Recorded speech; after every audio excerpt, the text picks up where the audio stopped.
Le monde ne sera pas détruit par ceux qui font le mal, mais par ceux qui les regardent sans rien faire. Albert Einstein. Comme vous le constatez, l'affaire Brichel a pris une dimension, connaît un retentissement bien plus important, d'une bien plus grande ampleur qu'il y a ne serait-ce que quelques mois, voire quelques semaines.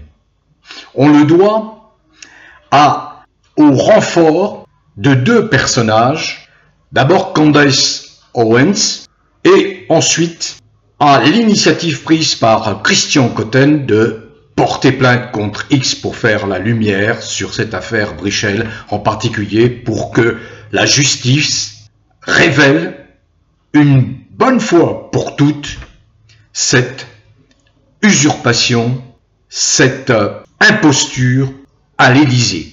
Cette affaire Brichel, vous le constatez, agit depuis quelques semaines comme un rouleau compresseur qui ne cesse d'exercer une pression sur le couple maudit, les diaboliques Macron, lui et lui. À tel point qu'on apprend que ce couple Macron vient de mettre en vente sa luxueuse propriété du Touquet.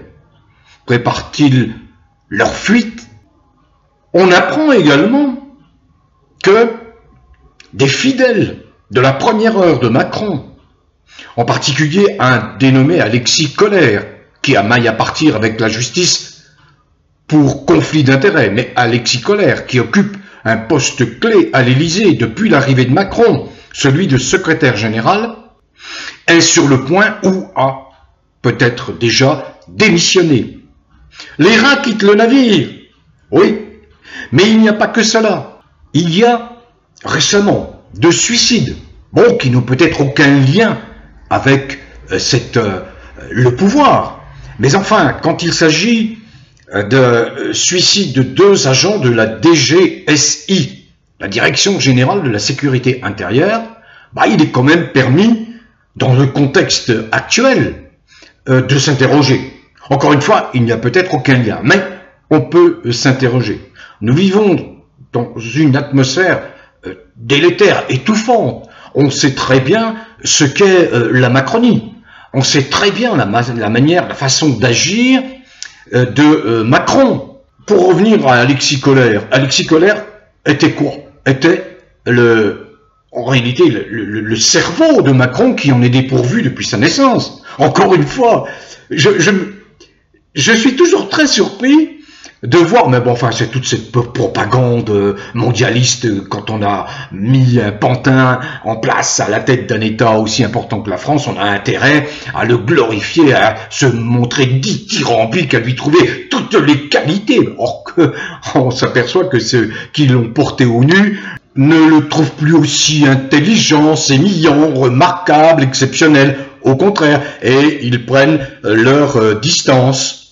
Comme un Alain Minc, par exemple, vous savez, ces grands idéologues de l'économie ultralibérale, ou son soi-disant mentor, Jacques Attali, prennent leur distance, vous voyez, ils sont en retrait aujourd'hui par rapport à Macron. Oui, ils craignent pour eux-mêmes, parce que ils ont mis en place, le sachant, mais ne voulons pas le voir en face, un faux allié, parfaitement décrit, je le répète, par le professeur de psychiatrie italien, Adriano Seglatori, un psychopathe, sociopathe, pervers, narcissique, sadique. Voilà. Alors donc, les rats quittent le navire, je viens de donner deux exemples, mais il y a également les actes du couple Macron. On vend la maison du Touquet. Donc effectivement, cette affaire Brichel a pris une telle ampleur, elle agit comme un rouleau compresseur que personne ne peut plus arrêter. La vérité a une puissance, a trouvé une puissance exceptionnelle, renforcée par l'arrivée de Donald Trump. Voilà, ça déplaît aux bien-pensants bobos de gauche, qui l'assimilent immédiatement à tout ce qu'il y a de pire comme président, etc., etc. Bon, on constate de toute façon que toute cette entreprise de propagande goebbelsienne, toute cette entreprise de désinformation, tous ces gens-là, des tourne-culs, des trous du cul, faut être clair. J'ai de la bouteille, je sais identifier des gens qui sont des gens honnêtes dans ce métier, puis des gigolos. Donc tous ces gigolos au service de la Macronie font dans leur fraude, parce que tous ces gens qui vivaient des subsides généreuses attribuées par les réseaux X, Twitter ou Facebook vont disparaître. Il y en a 3 là. 3 désinformateurs patentés, propagandistes, etc., goebbelsiens, qui ont la trouille, ils perdent du fric, ils ne pourront plus déverser leur sale et infâme désinformation, leur salade avariée, leur salade pourrie. Face à cette pression constante, liée à l'affaire Brichel, qui a pris une ampleur exceptionnelle depuis, je l'ai expliqué, depuis l'intervention de Wens et le dépôt de plainte de Christian Cotten. Allez voir ses dernières vidéos, hein, notamment celle où il est en compagnie d'un témoin clé qui s'appelle Stéphane de Charnage et qui lui révèle la présence d'un dénommé Coupe Zizi dans les années 1995 à Lyon, et ce Coupe Zizi ne serait autre que, je vous laisse deviner, les Macron, tellement arrogants, méprisants, suffisants, ont désormais la trouille aux fesses. Pour être plus concis, ils ont le trouillomètre à 0. Parce que dans ce volumineux dossier précipus de plus de 300 pages, il est régulièrement fait allusion au lien de tous ces gens qui sont au sommet du pouvoir, au lien supposé avec la pédophilie. Eh oui, le mot est là. Et que craint ce couple? Eh bien, c'est que tout ce qui se dit, s'écrit, tourne autour de cette information. Et ils ne vont pas tourner longtemps autour du pot. Des éléments sont connus qui vont être révélés, notamment à partir du 31 janvier, où Candace Owens va débuter un feuilleton. Beaucoup, Lionel Labosse, d'autres, Morad El Hattab qui fait des révélations sur le séjour de Jean-Michel Trogneux en Algérie, etc.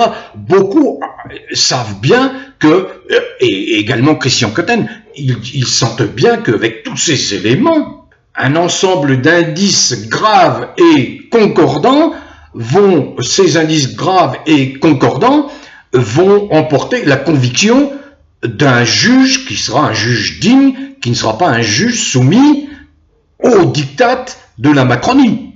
Voilà où on en est. Et il ne se passe pas un jour sans que Internet soit rempli d'informations ou de reprises d'informations qui convergent vers ce couple maudit. Trump, qui a été invité à l'inauguration de la cathédrale Notre-Dame, rénovée, en tout cas restaurée, s'est bien gardé de rendre la politesse à Macron, et il ne l'a pas invité à la cérémonie de son investiture à Washington le 20 janvier. C'est dire dans quelle estime, entre guillemets, Trump tient le président français. Par parenthèse, certains qui veulent absolument exister sur la scène politique comme un Zemmour, ont fait croire qu'ils avaient été invités par Trump. Mais le comité de Trump français a démenti cette information. Un Zemmour n'a jamais été invité par Trump. Mais bon, je ferme cette petite parenthèse. Quand on voit que Candace Owens n'hésite plus à parler de réseaux de pédocriminalité au plus haut sommet de l'État, eh bien j'imagine qu'elle dispose de biscuits, comme on dit dans notre jargon. Et je la crois, je pense effectivement qu'avec Xavier Poussard, il dispose de biscuits, et que l'effet, la résonance états-unienne va, à mon avis, créer un effet de souffle capable de déclencher non pas une petite tempête, non pas un petit vent, mais bien un ouragan, voire un cyclone. Et je ne vois pas quelle alternative reste aux Macron, si ce n'est de s'enfuir, s'ils le peuvent, ou de démissionner de toute façon, puisqu'il y a la lâcheté de ces parlementaires qui coûtent très cher aux Français, et ces parlementaires qui refusent obstinément de destituer le Macron. Un Macron qui, une fois encore, va s'est singularisé. Le type là, qui aurait dû faire son service militaire, parce que le service militaire n'a été suspendu, hein, il n'a jamais été annulé par Jacques Chirac, mais je crois que c'est en 1995-96, si ma mémoire ne me trompe pas. Il était en cours, il était encore là, il aurait dû effectuer son service militaire, mais ce petit-fils de bourgeois, vous voyez, ben, il a tout fait pour se faire réformer, se faire exempter du service militaire, du service national, 1 an. Et depuis qu'il est président de la République, il est devenu le va-t-en-guerre, le type qui n'a jamais porté d'uniforme, n'a jamais porté d'armes, n'a jamais fait une marche commando, n'avait jamais rien, n'a jamais souffert sous l'uniforme français, jamais. Il ne sait pas du tout ce que ça veut dire. Vous voyez, la discipline, la contrainte, etc. Ce qui est très formateur, hein. Bon. Eh bien, ce type-là, voilà, comme il ne supporte pas d'avoir été humilié par Trump, comme il l'avait été, souvenez-vous, par Poutine, hein, lors d'un voyage, Poutine l'avait placé au bout d'une table de 7-8 mètres, lui signifiant bien qu'il n'appartenait pas à la même classe humaine. Bon, eh bien, comme il a été vexé comme un pou que Trump ne l'invite pas à son investiture le 20 janvier, le voilà que, parce que Trump parle d'accord de paix avec la Russie, avec Poutine, à propos du conflit en Ukraine, et bien le voilà que, il jette à nouveau de l'huile sur le feu, vous voyez, il s'auto-proclame, proclame le chantre de la guerre libératrice de l'Europe, contre qui? Contre nos amis russes. Les Russes sont nos amis toujours, les Russes. De Gaulle l'avait bien compris, les grands chefs d'État le comprennent très bien. Eh bien non, il part dans une espèce de diatribe contre tous ceux qui ne bougeraient pas.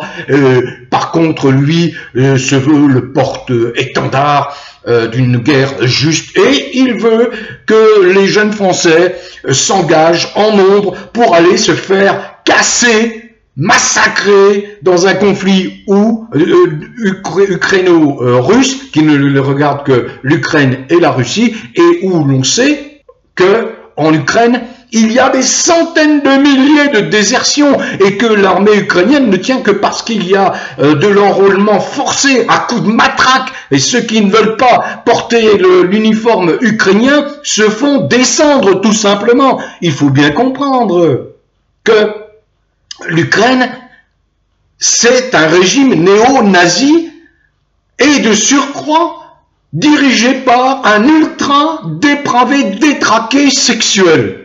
Bien, voyez un peu la combinaison. Donc voilà la dernière de Macron. Il veut engager les troupes françaises en nombre sur le sol ukrainien pour aller bouter dehors les Russes qui ont libéré des parties russophones de l'Ukraine, ces parties russophones dans le sud-est de ce pays, qui ont subi le joug, les massacres, on parle de 15 000, 20 000 morts de russophones en Ukraine, des crimes perpétrés par notamment le régime de Zelensky. Suivez bien l'affaire Brichel, parce que, allez sur le site Précibus, je vais mettre le lien, faites un détour par le site de Lionel Labosse, allez vous délecter de l'humour sarcastique, incisif, labossien sur son site Altersexualité, vous délectez des dessins humoristiques que l'on doit à Hortense, liés à ces deux personnages. Allez voir tout ce que produit Morad Attab.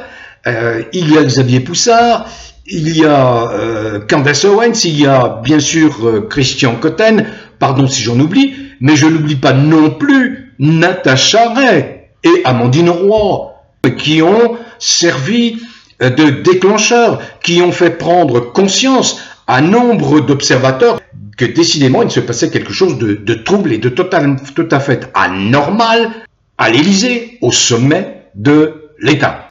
Bon vent à tous.